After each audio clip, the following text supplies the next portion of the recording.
Assalamualaikum warahmatullahi wabarakatuh. Salam sejahtera bagi kita semua. Perkenalkan, kita dari kelompok 10 yang terdiri atas Lasria Siagian, Lia Aulia, Lina Marliana akan membahas tentang penjadwalan jangka pendek.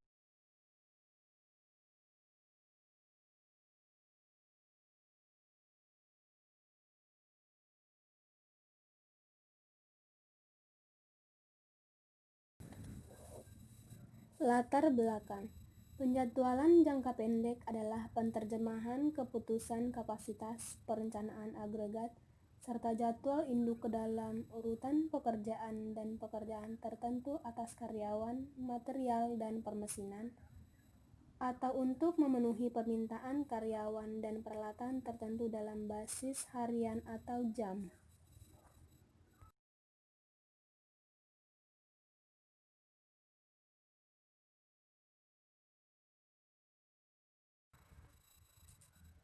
Rumusan masalah. Pengertian penjadwalan jangka pendek. Mengapa ada penjadwalan jangka pendek? Bagaimana cara penjadwalan jangka pendek? Tujuan.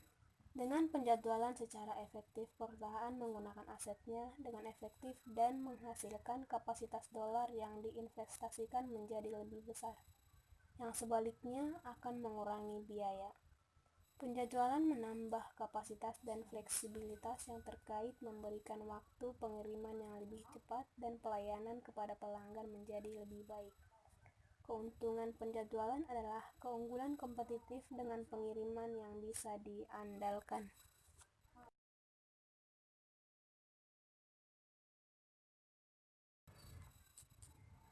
Kepentingan strategis penjadwalan jangka pendek. Yang pertama, penjadwalan yang efektif berarti pergerakan barang dan jasa pada sebuah fasilitas menjadi lebih cepat. Ini juga berarti perusahaan menggunakan aset secara lebih efektif sehingga menciptakan kapasitas yang lebih besar untuk setiap dolar yang ditanamkan, yang selanjutnya menghasilkan biaya yang lebih rendah. Yang kedua, kapasitas tambahan. Pergerakan yang lebih cepat dan fleksibilitas terkait menghasilkan pengiriman yang lebih cepat sehingga memberikan pelayanan pelanggan yang lebih baik. Selanjutnya, penjadwalan yang baik juga berperan pada komitmen yang realistis sehingga menghasilkan pengiriman yang dapat diandalkan.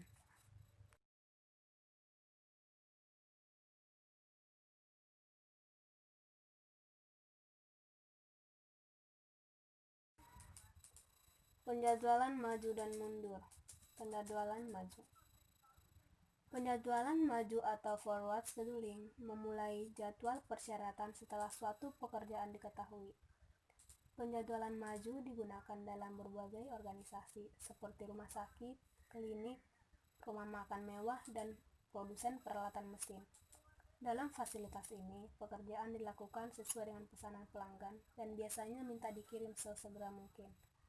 Penjadwalan maju umumnya dirancang untuk menghasilkan sebuah jadwal yang dapat dipenuhi, sekalipun hal ini berarti batas waktunya tidak dapat dipenuhi. Dalam banyak kejadian, penjadwalan maju menyebabkan penumpukan barang setengah jadi. Penjadwalan mundur. Penjadwalan mundur atau backward scheduling dimulai dari batas waktu dan menjadwalkan operasi yang terakhir terlebih dahulu. Kemudian, urutan pekerjaan dijadwalkan satu demi satu dalam susunan terbalik, dengan mengurangi waktu tunggu atau lead time untuk setiap barang diperoleh waktu mulai. Bagaimanapun juga, sumber daya yang diperlukan untuk memenuhi jadwal mungkin tidak ada. Penjadwalan mundur digunakan dalam banyak lingkungan manufaktur, seperti halnya dalam lingkungan jasa yang menyajikan sebuah perjamuan atau penjadwalan operasi pembedahan. Dalam praktiknya, suatu kombinasi dari penjadwalan maju dan mundur sering digunakan untuk menemukan titik temu antara yang dapat dipenuhi dan batas waktu pelanggan.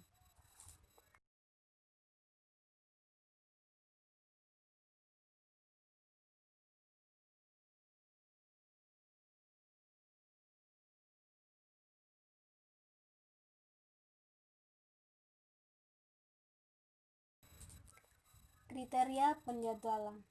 Kriteria penjadwalan ada 4 bagian. Yang pertama, meminimalkan waktu penyelesaian. Kriteria ini dievaluasi dengan menentukan waktu penyelesaian rata-rata untuk setiap pekerjaan. Yang kedua, memaksimalkan utilisasi. Kriteria ini dievaluasi dengan menghitung persentase waktu suatu fasilitas digunakan. Yang ketiga, meminimalkan waktu persediaan barang setengah jadi atau work in process atau WIP. Kriteria ini dievaluasi dengan menentukan jumlah pekerjaan rata-rata dalam sistem. Hubungan antara banyaknya pekerjaan dalam sistem dan persediaan work in process akan tinggi. Oleh karena itu, jika terdapat lebih sedikit pekerjaan dalam sistem, maka persediaan yang ada lebih rendah. Yang keempat, meminimalkan waktu tunggu pelanggan. Kriteria ini dievaluasi dengan menentukan jumlah keterlambatan rata-rata.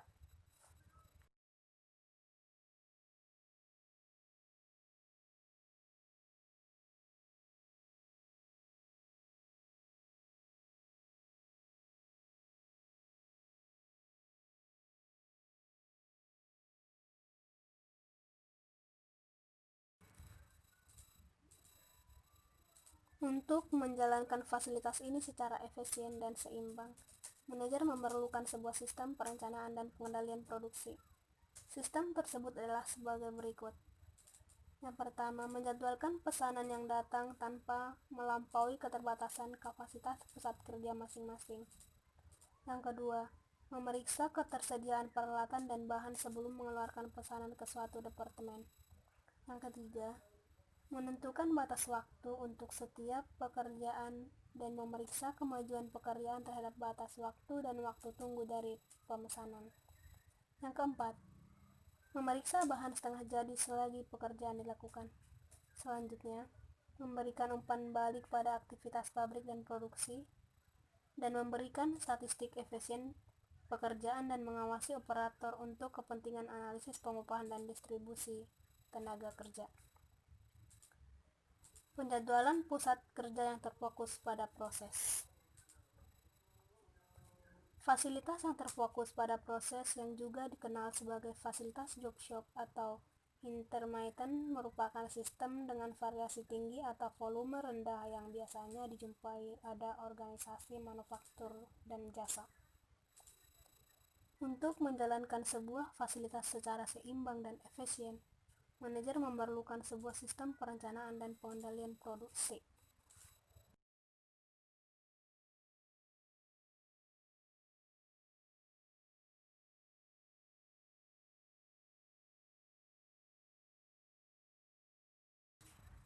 Pembebanan pekerjaan pada pusat kerja. Pembebanan atau loading berarti penugasan pekerjaan pada pusat kerja atau pusat pemrosesan. Para manajer operasi menggunakan pekerjaan pada pusat kerja sedemikian rupa sehingga biaya, waktu luang, atau waktu penyelesaian dijaga tetap minimal.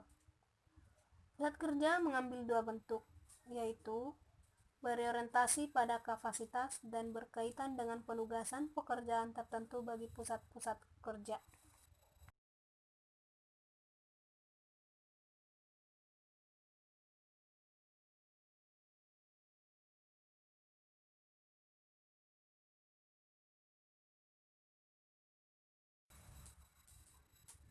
Pengendalian input-output dapat dilakukan dengan sebuah sistem kartu konwip yang mengendalikan jumlah pekerja dalam suatu pusat kerja.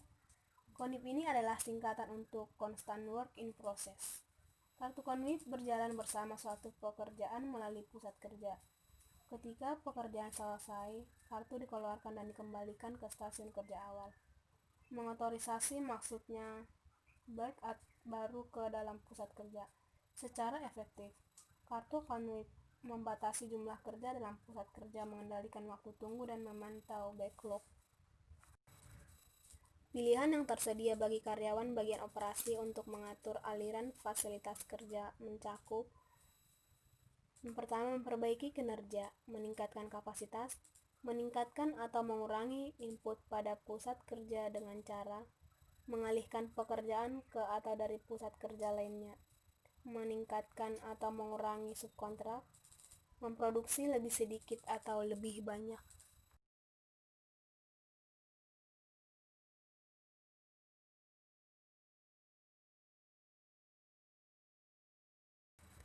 Diagram Gantt.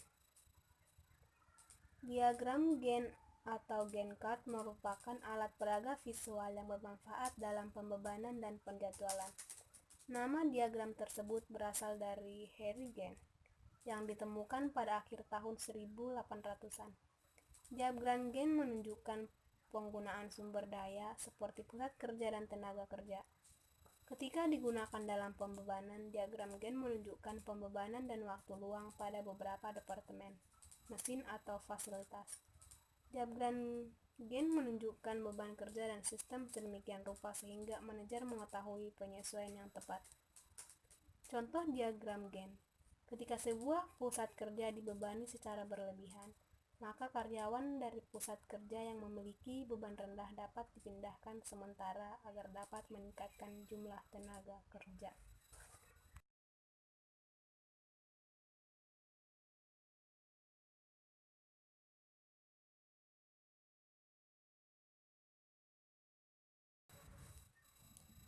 Aturan prioritas untuk membagikan tugas. 1. FCFS atau First Come First Served. Yang pertama datang, yang pertama dilayani. Pekerjaan pertama yang datang di sebuah pusat kerja diproses terlebih dahulu. Yang kedua, SPT atau Shortest Processing Time, waktu pemrosesan terpendek. Pekerjaan yang memiliki waktu pemrosesan terpendek ditangani dan diselesaikan terlebih dahulu. Yang ketiga, EDD atau Earliest Due Date, batas waktu paling awal. Pekerjaan dengan batas waktu yang paling awal dikerjakan terlebih dahulu. Yang terakhir, LPT atau Longest Processing Time, waktu pemrosesan terpanjang.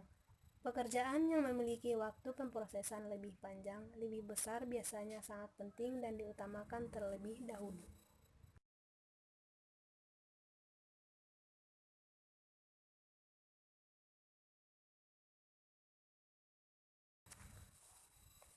Rasio kritis. Rasio kritis memberikan prioritas pada pekerjaan yang harus dilakukan agar tetap menepati jadwal. Sebuah pekerjaan dengan rasio kritis yang rendah atau kurang dari 1,0 berarti terlambat dari jadwal. Jika CR tepat 1,0 berarti pekerjaan sesuai dengan jadwal.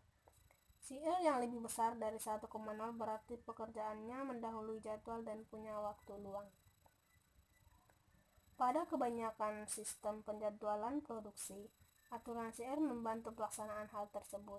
Yang pertama, menentukan status pekerjaan tertentu, menerapkan prioritas relatif di antara pekerjaan dengan dasar kesamaan, menghubungkan persediaan dan pekerjaan berdasarkan pesanan dengan dasar kesamaan, menyesuaikan prioritas atau memperbaiki jadwal secara otomatis terhadap adanya perubahan baik dalam hal permintaan maupun status kemajuan pekerjaan.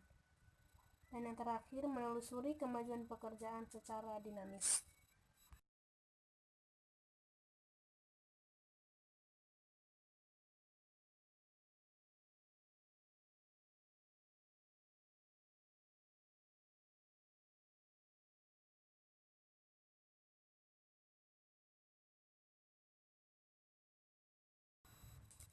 Penjadwalan terbatas.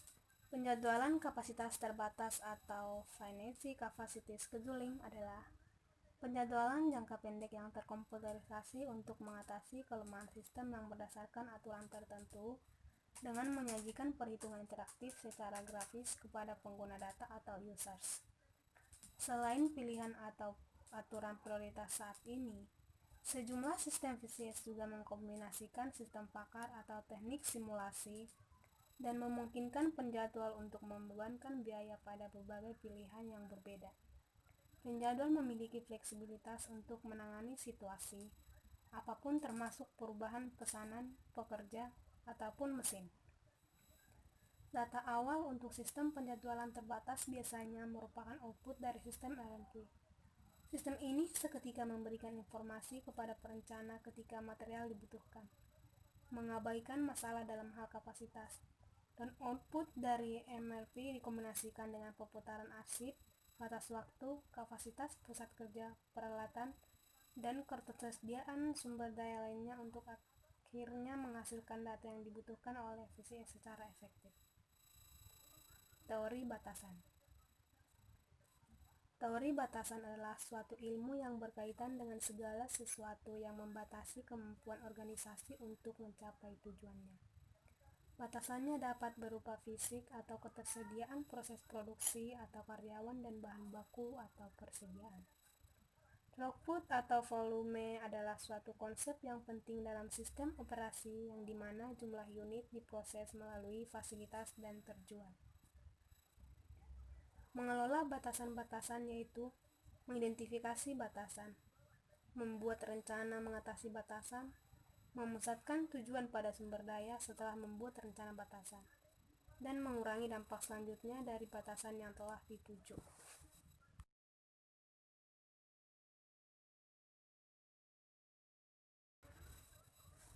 Penjadwalan produksi berulang.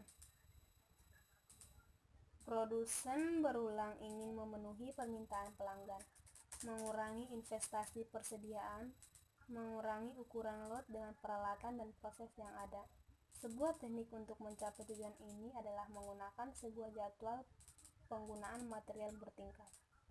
Penggunaan material bertingkat berarti penggunaan lot yang lebih sering, berkualitas tinggi, dan berukuran kecil yang berperan untuk produksi just in time. Yang pertama, kelebihan menggunakan material secara bertingkat. Kedua, mengurangi tingkat persediaan yang membebaskan modal untuk penggunaan yang lain. Yang ketiga, mempercepat volume produksi.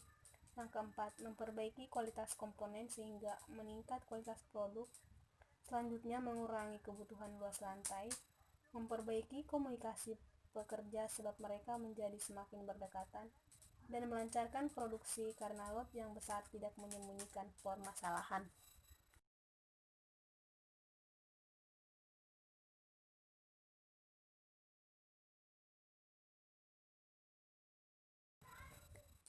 Sekian penjelasan dari kami. Terima kasih.